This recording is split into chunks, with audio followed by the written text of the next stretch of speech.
Olá pessoal, estamos aqui mais uma vez com o Lema Podcast, nosso podcast do Laboratório de Estudos do Monitoramento Ambiental da UFG. Hoje vamos falar de um tema bem interessante, que é os principais usos dos Sistemas de Informações Geográficas, os SIGs. E mais uma vez estamos aqui no nosso suporte, auxiliando aí a conduzir o programa. Professor Hugo. Tudo bem, professor Hugo? Tudo bem, professor Wellington? Bom dia, boa tarde, boa noite para quem nos ouve. E hoje, a gente tem um assunto aí bem interessante para tratar, que vai falar sobre a tecnologia dos sistemas de informações geográficas, Vamos entender um pouco do que se trata esse assunto aí. Legal. O Sistema de Informações Geográficas, também conhecido como SIG, é algo que é bem recorrente para quem atua na área de geoprocessamento, de geotecnologias. Mas do que se trata esse SIG? Professor, você pode conceituar para a gente o que seria um Sistema de Informações Geográficas? Sim. Quando a gente fala em SIG, vem ali da sigla de Sistemas de Informação Geográfica. Primeiro que a gente precisa entender que um sistema, ele é composto ali por alguns componentes.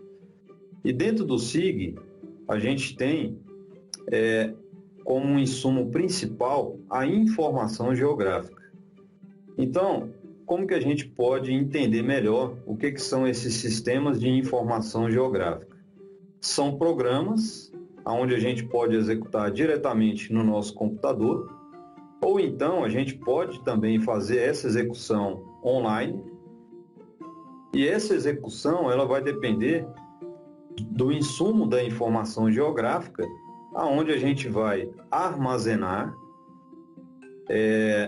fazer a análise dessas informações e expor essa informação para o usuário final no formato de mapas, Então, é basicamente isso, assim, em resumo, do que se trata aí dos sistemas de informações geográficas. Ok. Quando se fala de sistemas, as pessoas ligam a questão da informática, Mas eu costumo dizer que o sistema é mais amplo, Quando falamos de sistema de informação geográfica, nós temos 5 componentes principais aí. Primeiro, hardware, a parte física no computador, o seu notebook, o seu smartphone, é hardware, aquilo que você precisa para que o dispositivo funcione. Então, o principal, não vou dizer principal, são todos iguais, mas o primeiro seria o hardware. Você precisa do hardware para que você possa instalar um software. O programa de SIG. Aí nós temos vários programas, Eu poderia citar 2 principais, um proprietário, que é o mais famoso, que chama-se ArcGIS, e um software livre, que é o QGIS. Talvez os 2 principais softwares de SIG no mercado atualmente. Um você tem que comprar a licença, enquanto o outro é livre, gratuito. Esses são exemplos de software. O terceiro componente, além do hardware e do software, seria a mão de obra qualificada. Ou seja, pessoas aptas a trabalharem com esse sistema. Pessoas que sabem o que é uma projeção cartográfica, pessoas que sabem o que é necessário para fazer o tratamento de um dado, para fazer o cruzamento de alguma informação. Essa seria a mão de obra qualificada. O outro componente também que se faz necessário é a metodologia. Se você não tiver metodologia de trabalho, não souber como trabalhar com essas informações, com esses dados, você também vai deixar algo a desejar. E por último, mas não menos importante, os próprios dados.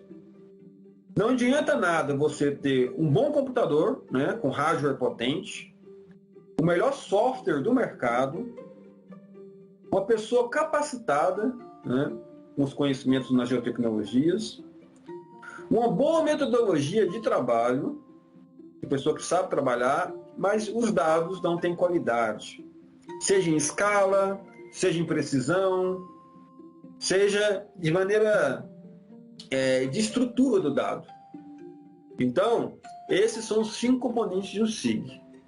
O mesmo, eu costumo dizer que esses 5 componentes têm que ter equilíbrio, né? Eu gosto de fazer a analogia de você ter um bom hardware, por exemplo, e ter um carro muito potente. Vamos pensar aqui numa marca muito conhecida, Ferrari. Não adianta nada você ter uma Ferrari se você não tem habilitação para dirigi-la, né? Ou então você tem uma Ferrari para dar volta dentro do quintal da sua casa. São coisas que não fazem sentido. Então, para você ter um sistema de informação geográfica funcionando plenamente, você precisa de hardware, você precisa de software, você precisa de mão de obra capacitada, metodologia de trabalho e dados precisos, né? Então, acho que isso amplia mais o conceito de SIG. Professor Hugo, quer complementar alguma informação aí? Sim, como você muito bem colocou aí os componentes, né, do SIG, eu acho importante colocar aí também para quem está nos ouvindo a estrutura desses dados, né? Porque fica a pergunta, né? Que tipo de informação é essa que é tratada, né, dentro de um sistema de informações geográficas? Então ali a gente pode ter, por exemplo, informações do censo do IBGE. O censo do IBGE, que é uma pesquisa, né, muito grande, que é feita aí de 10 em 10 anos, e essa pesquisa ela vai trazer diversas informações sobre as cidades, né, sobre o nosso país como um todo. E essas informações elas são colocadas em um sistema de informações geográficas no formato de camadas. Como assim? A gente poderia ter uma camada ali, por exemplo, que vai dizer para a gente qual que é o índice de desenvolvimento humano de um determinado município. Eu posso ter uma outra camada que vai informar para a gente qual é a população de um determinado município. Eu posso ter diversas informações, né? Diversas informações relacionadas à educação, a saneamento básico, à saúde e por aí vai. Então, assim, o que a gente tem são camadas de informações que nós podemos inserir essas camadas dentro de um sistema de informações geográficas e fazer as análises, né, que forem necessárias, né? Então, acho que aí dá para melhorar um pouco mais o entendimento, né, sobre qual é a estrutura de dados que esse sistema de informações geográficas tem e como que a gente poderia trabalhar melhor, né, essas informações. Sim. Eu costumo dizer que o SIG, trabalhando com camadas de informação, como você mesmo colocou aí, é uma tentativa, meio que simplificada às vezes, de representar o mundo real, né? Quando você fala em estrutura de um dado vetorial, por exemplo, nós temos um ponto, uma linha e um polígono. Basicamente, são esses 3 elementos. Uma linha, por exemplo, pode ser uma estrada, pode ser uma rede elétrica, uma rede de água e esgoto, uma linha de trem, depende do que você está representando. Podem ser várias linhas, né? Linhas ou polilinhas, várias linhas para representar essa informação. Um ponto pode ser um poste dentro do seu mapa digital ali. Assim como pode ser uma cidade, dependendo da escala. Uma cidade inteira representada como um ponto, né? Então, você tem também os polígonos.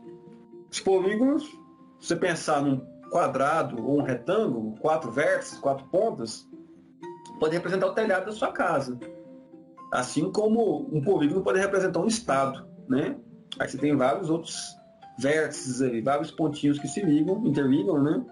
Para formar uma figura geométrica com formas diferenciadas. Pode ser, então, um polígono pode ser desde a sua casa ou até a representação do Brasil, né? Um país inteiro. Basicamente, então, quando se fala de representação vetorial dentro do SIG, seria, então, ponto, linha ou polígono. No episódio aí, nós falamos sobre as imagens de satélite, né? As imagens de satélite também elas podem ser utilizadas, né? Inseridas dentro do software de SIG. Aí já chamamos de dados matriciais, dados raster, tem alguns nomes, né? Mas, grosso modo, são as imagens. Você consegue, por exemplo, fazer uma análise multitemporal dentro do SIG, ao longo de um tempo, de um intervalo. O que era a região que eu moro há 20 anos atrás, 30 anos atrás? O que se modificou? Se for uma área de preservação, uma área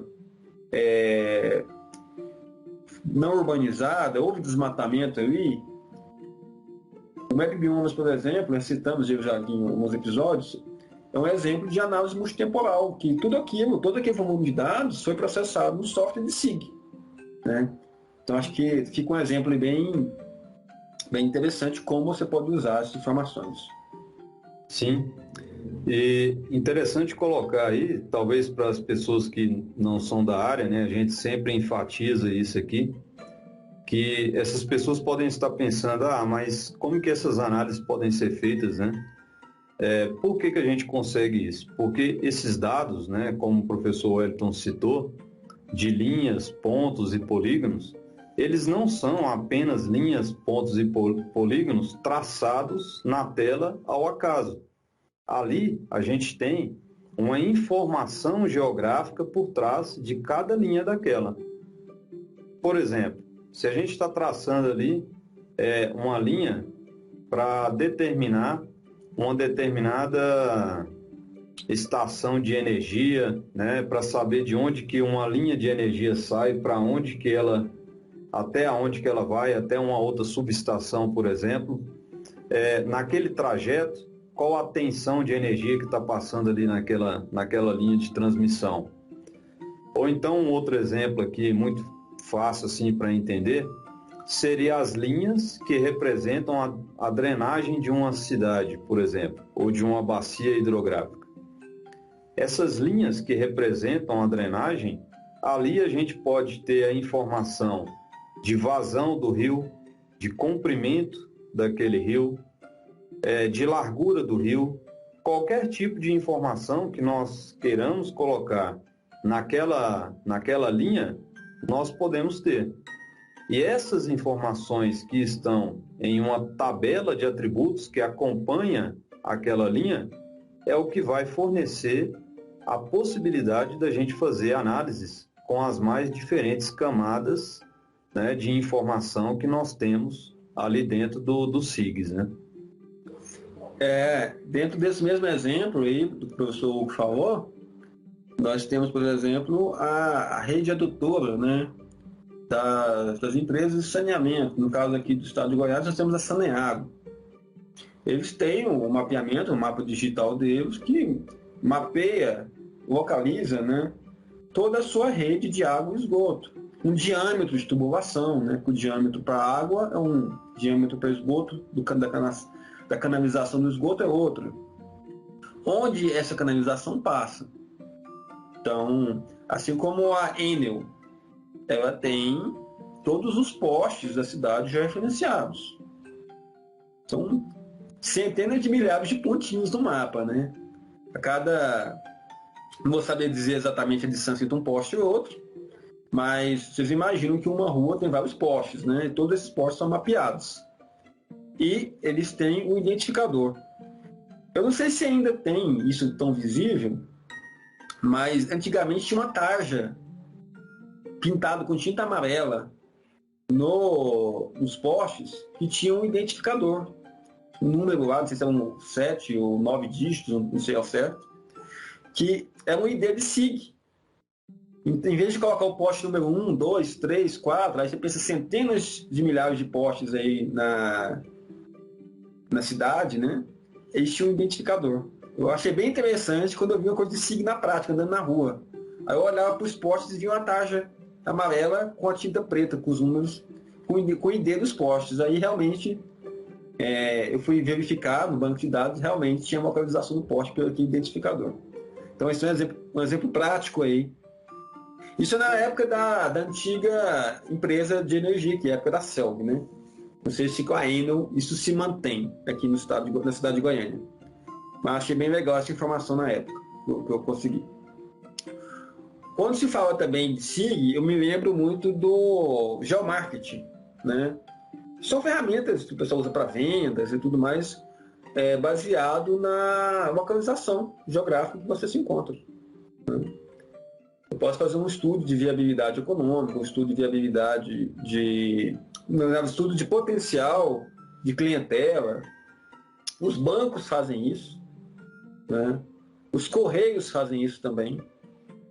Eu tive a oportunidade de trabalhar nos Correios lá em 2005, um tempinho atrás, onde a gente mapeava todas as agências, traçava um raio de influência, né, que a gente chama de buffer dentro do SIG, mas é nada mais que um raio, para saber se a agência, a unidade de atendimento, ela atendia bem aquela região, aquele bairro. Então, na época você tinha as casas lotéricas, que eram concorrentes em alguns tipos de serviços dos Correios, porque o Correio também tinha o banco postal, fazia serviços bancários, acho que ainda faz, na época fazia já. Então você conseguia traçar estratégias de onde implantar uma nova unidade de atendimento. E se você for pensar hoje nas redes sociais, quando você faz um link patrocinado, você vai patrocinar uma publicação sua, lá tem a opção de localidades.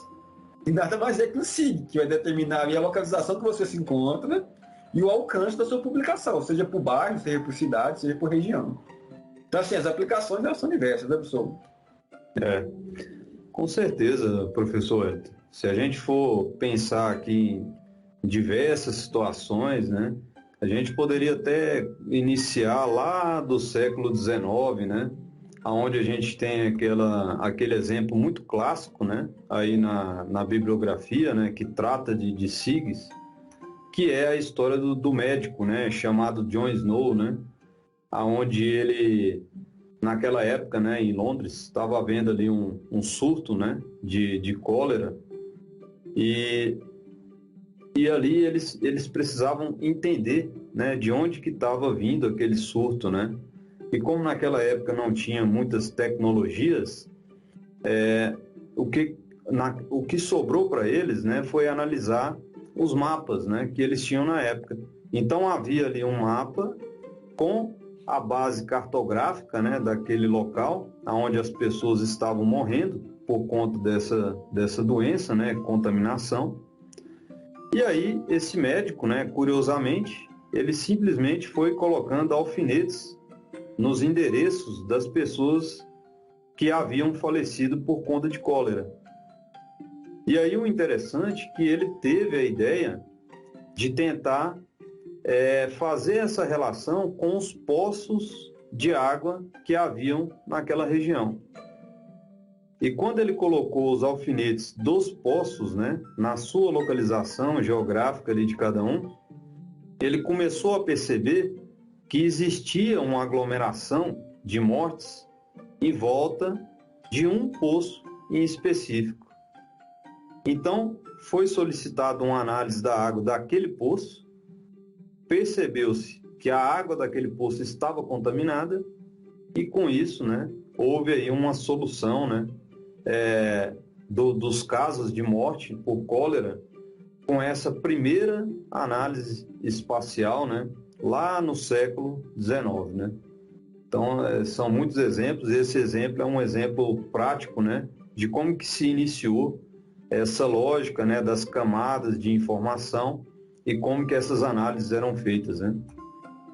Esse exemplo aí que você colocou do John Snow, né, é bem interessante. Porque quando se fala em SIG, em geoprocessamento, você pensa que quem foi o primeiro a trabalhar com isso foi um engenheiro, que foi o matemático, mas não, foi um médico, né? Aí alguém pode se pensar, mas o pessoal não usava mapa antes do século XIX? Usava, né? Cartografia é muito antiga. Se usava mapas há muito tempo.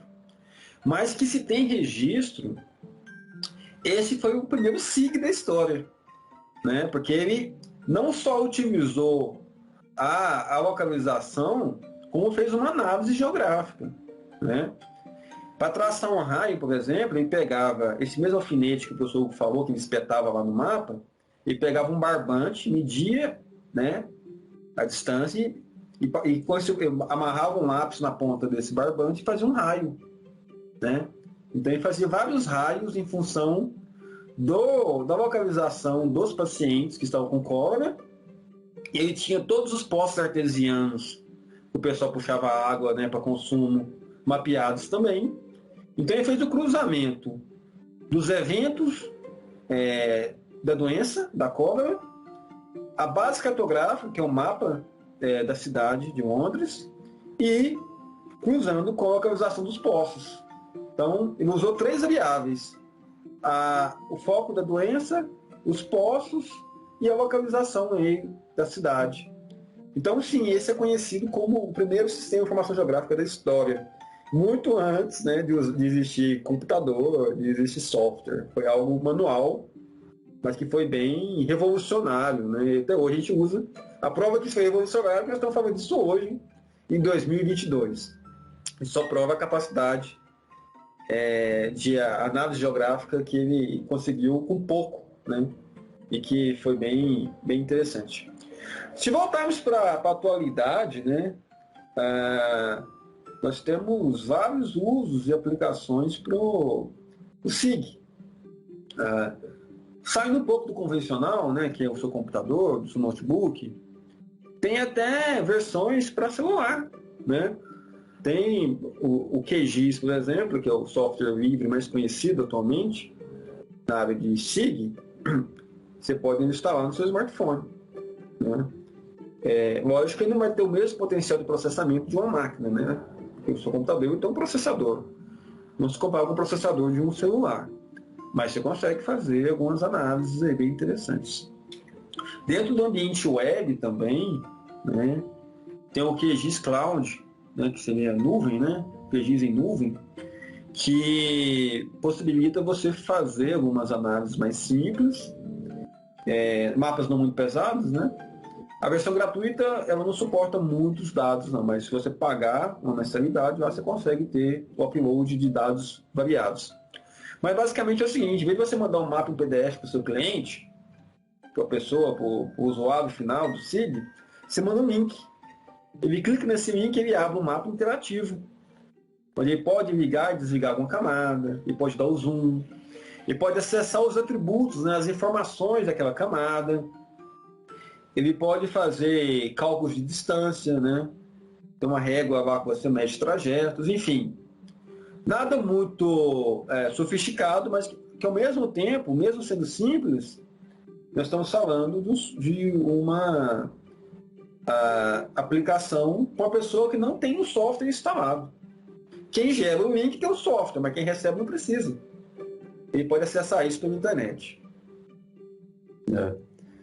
E assim, pensando em outros exemplos, né, mais atuais, até eu acho que a gente já pode ter falado isso em alguns dos nossos episódios, né, sobre uma ferramenta dentro do SIG que é chamado de análise de kernel, né, o mapa de calor.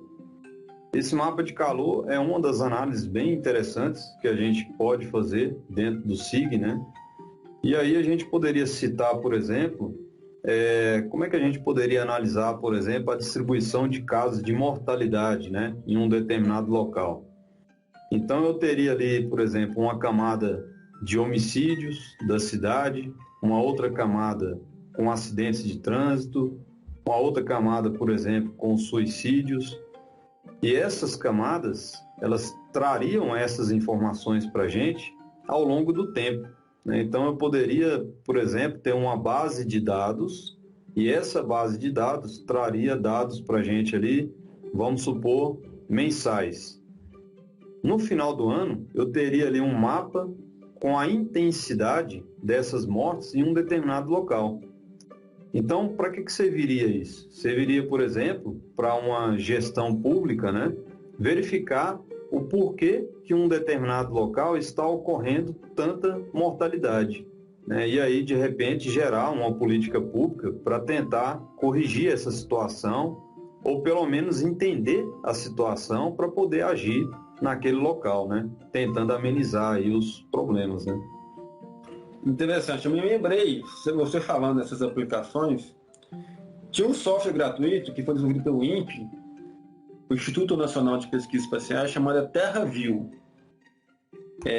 Não sei se existe uma continuidade desse projeto nos dias atuais e como está, em que pé está esse projeto, mas na época ele era um software livre que possibilitava a mudança, a pessoa que tinha um conhecimento de linguagem de programação, mudar o código-fonte do programa e fazer alterações. É um software educacional, então ele tinha as limitações lá.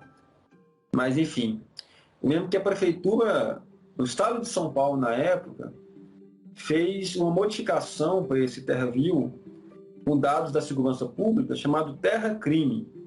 Eles mudaram o nome do software para TerraCrime, onde todas as ocorrências policiais eram mapeadas, quase que em tempo real, por meio de ligação e denúncias, né? Ou até por meio dos boletins de ocorrência.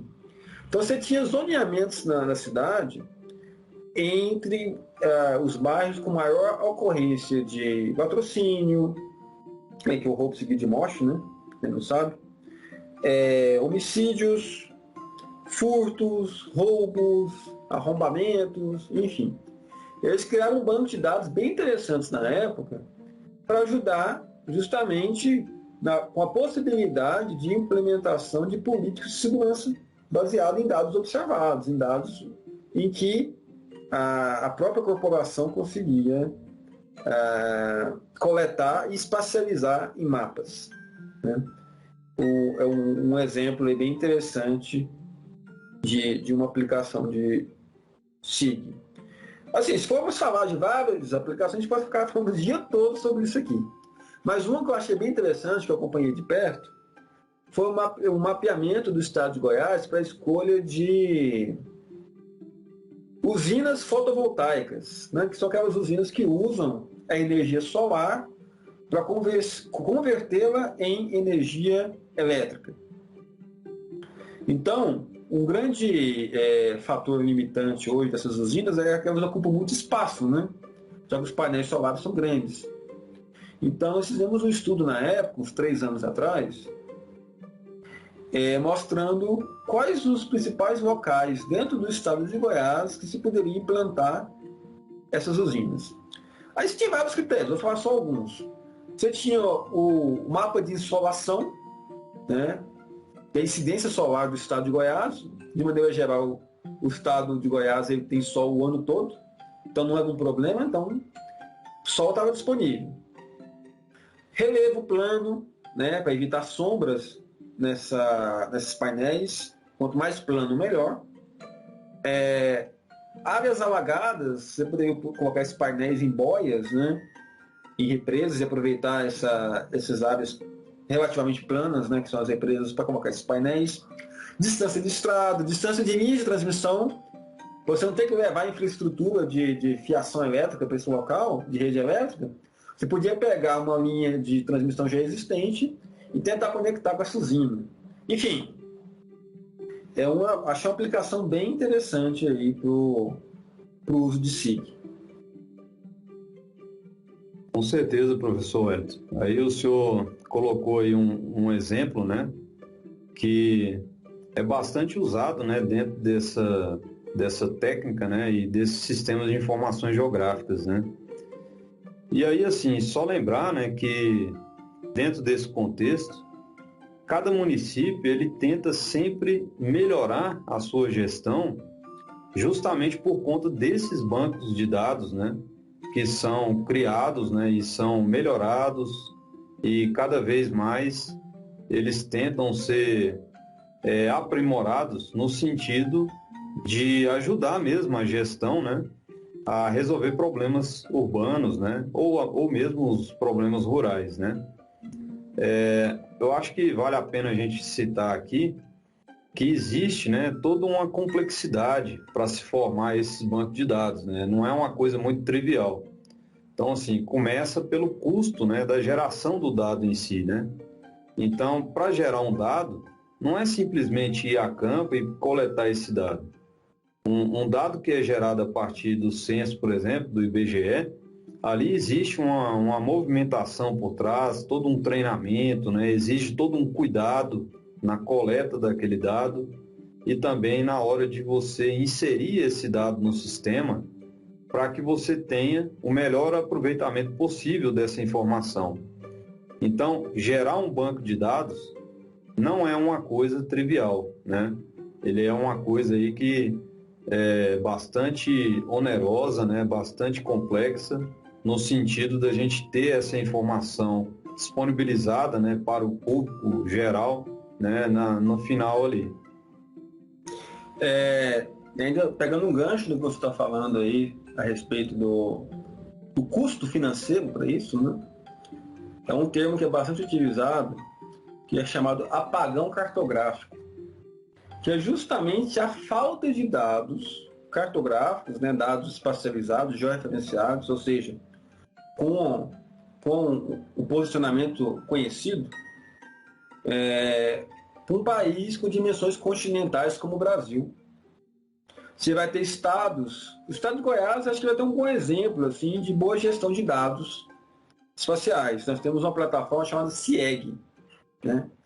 CIEG com S, que é o Sistema de Geoinformação do Estado de Goiás, que disponibiliza em escalas variadas, né? Mas disponibiliza informações para os 246 municípios do estado de Goiás.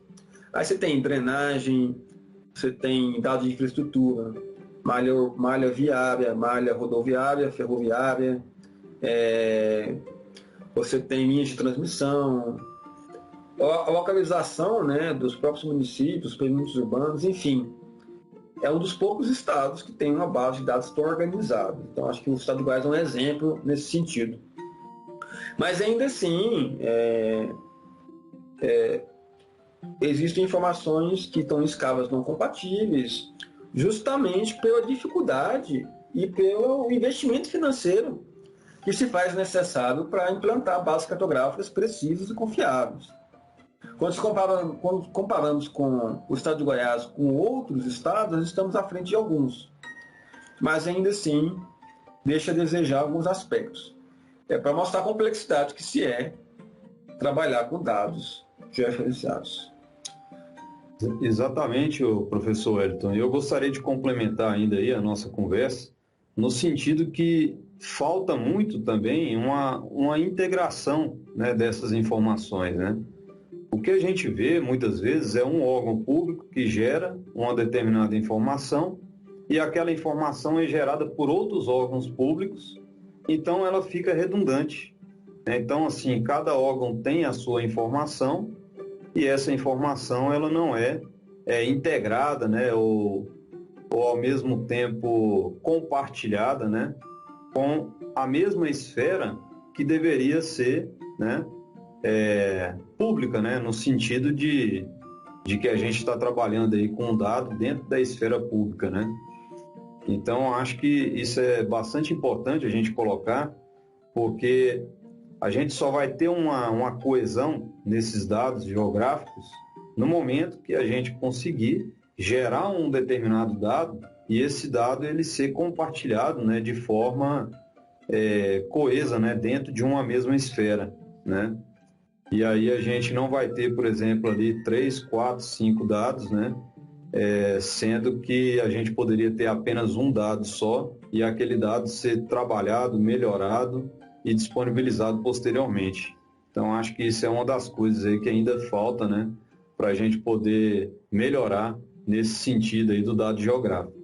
Uma outra coisa também que eu queria colocar é que com a evolução das coisas, né? A gente tendo aí uma internet das coisas cada vez mais se tornando realidade, né?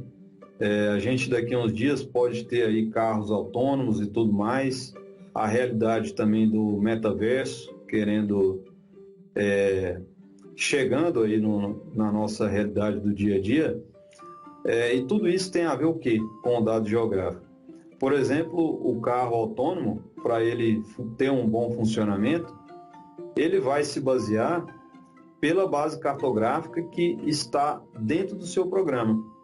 Então, se você tem uma base de dados cartográficos que está desatualizada, o que vai acontecer é que aquele veículo ele pode colidir, né, com um poste, alguma coisa, algum objeto que não deveria estar ali naquela base cartográfica e de repente ele foi colocado, né, por conta de uma desatualização, né, dessa base cartográfica. Então isso é um assunto que ainda tem muito a se desenvolver, né, até mesmo para que essas novas tecnologias que vão surgindo aí, elas tenham espaço, né, para poder permear na nossa sociedade, né? Ótimo.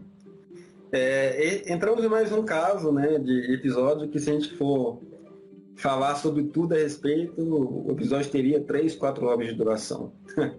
Mas isso é legal, um assunto bem instigante, bem interessante. Então, vamos partir agora para as perguntas, né, que nossos alunos enviaram.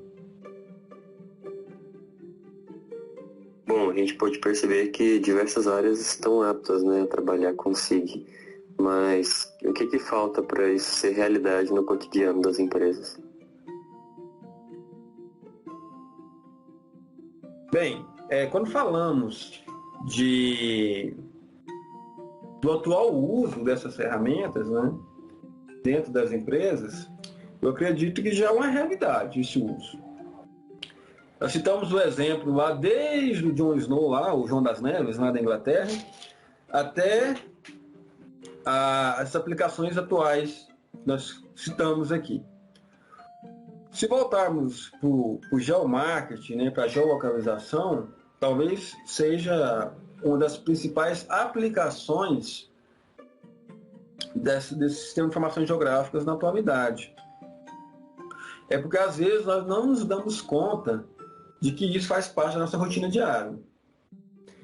Quando você pede algo pela internet, né, um software de delivery, né, de entrega, como o iFood, Uber Eats ou qualquer outra coisa nesse sentido, o que está sendo feito ali é uma triangulação, por exemplo, da sua localização, a localização do empreendimento, da empresa que está te atendendo, do restaurante, por exemplo, e do entregador. É um software de SIG que está atuando ali. Ele vai traçar a melhor rota para que você receba em tempo hábil, né, que você solicitou pelo aplicativo. Isso se aplica para aplicativos de viagens, né, de locomoção. Se aplica também pelo próprio Google Earth, Google Maps, que possibilita a informação aí da sua localização e deslocamento, tempo de viagem. Tudo que envolve GPS aí pode ser geolocalizado, é um uso de SIG.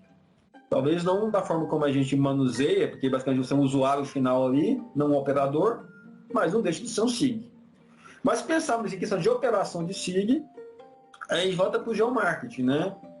As empresas que trabalham com localização, mapeamento de concorrência, área de influência direta do empreendimento, mapeamento de futuros mercados para expansão. Os bancos fazem isso. Eu volto no exemplo que eu falei das agências dos Correios, já faziam isso há mais de 15 anos atrás. E eu acho que a tendência é essa. Se volta ao exemplo que eu falei das redes sociais, também é isso. Um link patrocinado que você gera ali, você escolhe o alcance, né? E tudo isso é informação georreferenciada. Eu vou colocar agora mais uma pergunta. Qual seria a estrutura de um sistema de informação geográfica, assim, os seus principais componentes? Eu também gostaria de saber o que vocês podem me dizer sobre o estado atual dessa tecnologia e o que se pode esperar para o futuro. Eu acho que eu posso responder essa, né?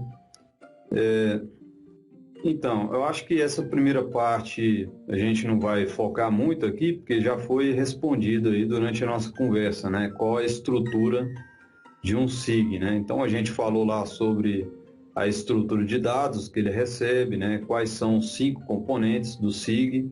Então, acho que essa primeira parte aí foi bem explicada, né?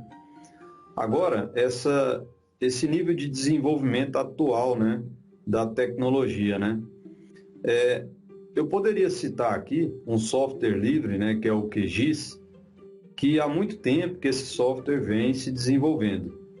No início, ele era um software que tinha ali algumas ferramentas mais básicas, né, para a gente poder trabalhar esses dados, armazenar, fazer todo tipo de análise, né, possível.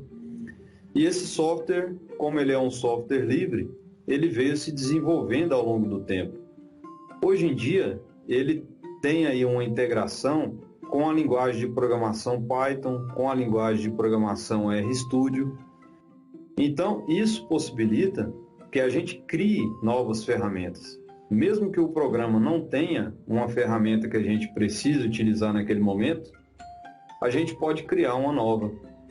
Então, o fato da gente ter essa liberdade dentro de um software SIG vai fazer com que esse estado de evolução dos SIGs ele seja um estado de evolução interessante nesse momento que nós estamos. Agora, uma das dificuldades que a gente tem, né, e isso já falando das perspectivas para o futuro, é justamente na quantidade de informações que a gente tem que tratar dentro desses softwares. E aí entra o termo Big Data. Porque antigamente a gente tinha muitas informações, mas essas informações não estavam no volume que elas estão atualmente. E a tendência desse volume é aumentar cada vez mais. Então vão ser informações provenientes de sensores, informações provenientes dos celulares das pessoas, das redes sociais, de diversos meios. E essas informações, a tendência é que elas serão integradas, né, todas em um sistema de informações geográficas para que a gente possa fazer análise. Então, eu acredito que a perspectiva do futuro é que, primeiro, a gente teria que ter hardwares melhores, né, mais potentes, para poder trabalhar todas essas informações em conjunto, né? E outra coisa é a possibilidade, né, que nós teremos de encontrar cada vez mais algoritmos capazes de processar essa quantidade muito grande de informações dentro de um mesmo ambiente, né? Então, acredito que essas são as perspectivas aí para o futuro.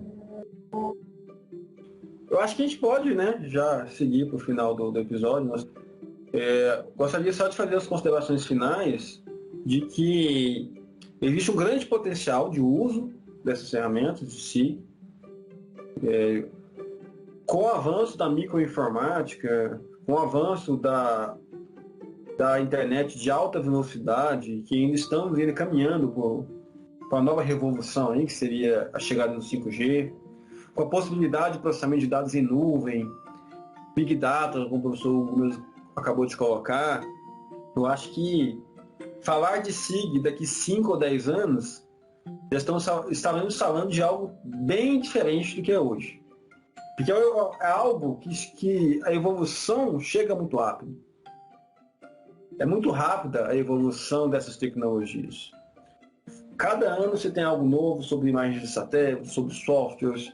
Esses softwares mesmo, eles lançam versões novas a cada semestre, ou a cada ano você tem uma nova versão desses softwares. Então, sempre incrementando novas funcionalidades, novas formas de processamento, enfim. É um assunto que não se esgota e se a gente voltar a fazer um novo episódio sobre SIG, focado aqui no nosso podcast, nesse tema, pode ser que a gente vai trazer novas informações que às vezes nem estavam disponíveis nesse momento. Professor Hugo, alguma consideração final? Sim, deixar aí uma mensagem, né, para as pessoas que nos ouvem, que esse é uma ferramenta aí de gestão das cidades, né, tanto da parte da cidade como da área rural, né, que ela tem uma importância enorme, né, na vida das pessoas. Eu acho que se a gente não tivesse hoje em dia os SIGs, né, como a gente tem, seria quase que impossível, né, fazer uma gestão voltada aí com a maior qualidade, né, em relação a todos os serviços que nós temos atualmente, né? Então, fica essa mensagem, né? Eu acredito que hoje, né, tudo que a gente falou aqui foi bem instrutivo no sentido de colocar essa tecnologia ao dispor, né, da população. Eu só agradeço mais uma vez aí a participação, o suporte aí na gravação desse episódio. Agradeço aos ouvintes que estão aí até agora nos acompanhando.